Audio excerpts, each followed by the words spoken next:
কেন্দ্রীয় নেতা রিফাত রশিদ নির্দেশনা দেন যে এগুলো ছাত্রলীগ, ছাত্র শিবির, ছাত্র অধিকার পরিষদ, ওই যে ছাত্রলীগ যেমনি ট্যাগিং এর রাজনীতি করতো, উনি নির্দেশনা দেন যে একটারও বের হতে দিস না, এদেরকে মার।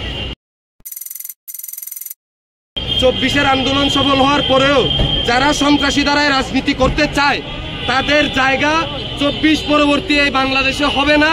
বাংলাদেশের ছাত্র জনতা বুকা না, বাংলাদেশের ছাত্র জনতা সবকিছুর খবর রাখে। আজকের দিনে এসে যখন শুধুমাত্র একটা হামলার বিচার চাইতে এসেছি বলে, তাদের একজন প্রিয়ভাজনকে আমরা সন্ত্রাসী বলছি বলে, তার সত্যিটা বলছি বলে আমাদেরকে যে জুলাইয়ের সহযোদ্ধাদেরকে পিটিয়ে আহত করা হচ্ছে, তাদেরকে বিপদগামী ট্যাগ দেওয়া হচ্ছে, আমরা ভয় পাচ্ছি যে এটা ছাত্রলীগের যে শিবির ট্যাগ দিয়ে মানুষ মারার রাজনীতি, সেইটারই একটা নয়া সংস্করণ হইতে পারে এবং সেই ভয় থেকেই আমরা এই অন্যায়ের বিরুদ্ধে দাঁড়াচ্ছি। পাবলিক জাতীয় বিশ্ববিদ্যালয়ের আমাদের ভাই বন্ধু জুলাইয়ের যে সহযোদ্ধারা ছিলেন তারাও অংশগ্রহণ করেছিলেন। এর মধ্যে গত পতিত ফ্যাসিস্ট সরকারের ছাত্র সংগঠনের একজন সদস্য আশিকুজ্জামান, যে এখন বৈষম্য বিরোধী ছাত্র আন্দোলনের নাম ভাঙিয়ে যাত্রাবাড়িতে চাঁদাবাজি করছে, আমাদের কয়েকজন সহযোদ্ধা তার এই চাঁদাবাজির বিরুদ্ধে দাঁড়ানোর জন্য পরিকল্পিতভাবে কালকে একটি গণপরিবহনকে থামিয়ে তাদেরকে গাড়ি থেকে নামিয়ে হামলা করা হয় এবং সেখানে কিন্তু কেন্দ্রীয় 3 জন সমন্বয়ক উপস্থিত ছিলেন। তাদের উপস্থিতিতে হামলা করার পরেও আমাদেরকে আজকে সকালে জানানো হয় যে আপনারা 2টা এখানে আসেন, আমরা একটা সমাধান করবো, এটার একটা যৌক্তিক সমাধান করব। আমরা 2টা এখানে আসি, 2:30 পর্যন্ত আমরা অবস্থান করি এবং আমরা দেখি যে তাদের কেউ আমাদের সাথে আলাপ করতে আসছেন না। এর এক পর্যায়ে হঠাৎ করে ভিতর থেকে আবেদিন ভাই খুব জোরে জোরে দৌড়ে আসেন, নাইমুল আবেদিন ভাই, এবং এসে উনি হইলো শিক্ষার্থীদেরকে চলে যাইতে বলেন। আমাদের শিক্ষার্থী ভাইরা আমরা বলেছি যে হামলা হয়েছে সেই হামলার যথাযথ বিচার ছাড়া আমরা আমাদের যে এখানে অবস্থান সেটা আমরা প্রত্যাহার করব না। তখন তিনি উত্তেজিত হয়ে যান এবং হলো আক্রমণাত্মক ভঙ্গিতে আচরণ করতে থাকেন।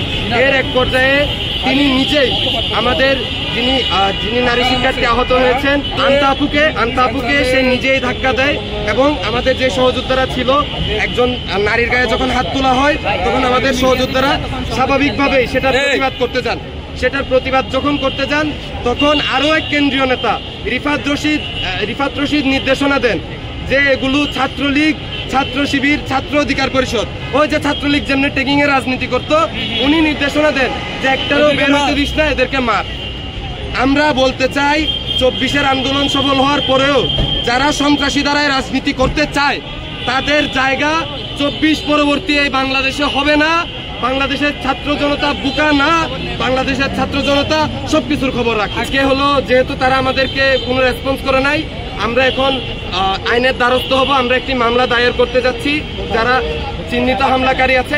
আমরা আগামীকাল সকাল 11টায় মামলার যাবতীয় ডিটেলস এবং আমাদের পরবর্তী কর্মসূচি জাতীয় প্রেস ক্লাবের সামনে থেকে একটি প্রেস ব্রিফিং এর মাধ্যমে আপনাদেরকে জানিয়ে দেব। আমার নাম তানজিদ মোহাম্মদ সোহরাব রেজা। আমি IUBAT international university of business, agriculture and টেকনোলজিতে পড়ছি। আমি জুলাই আন্দোলনে সক্রিয়ভাবে অংশগ্রহণ করেছিলাম। 5 আগস্ট পর্যন্ত আমার বিশ্ববিদ্যালয়ের যে সমন্বয়ক কমিটি করা হয়েছিল সেখানে আমি সহ সমন্বয়ক হিসেবে দায়িত্ব পালন করেছি। যারা আছেন এখন যারা প্ল্যাটফর্মটি টিকিয়ে রেখেছেন তাদের কথা বলছি আমরা।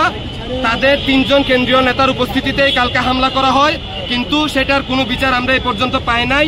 আমরা বিচার চাইতে তাদের অফিসে আসলে তারা দ্বিতীয় দফা আমাদের উপর হামলা করে। এই 3 জনের কে একটু নাম বলেন। রিফাত রশিদ ভাই, আজকে দ্বিতীয় দফা যে হামলা হয়েছে সেটা নির্দেশদাতা রিফাত রশিদ ভাই নিজে।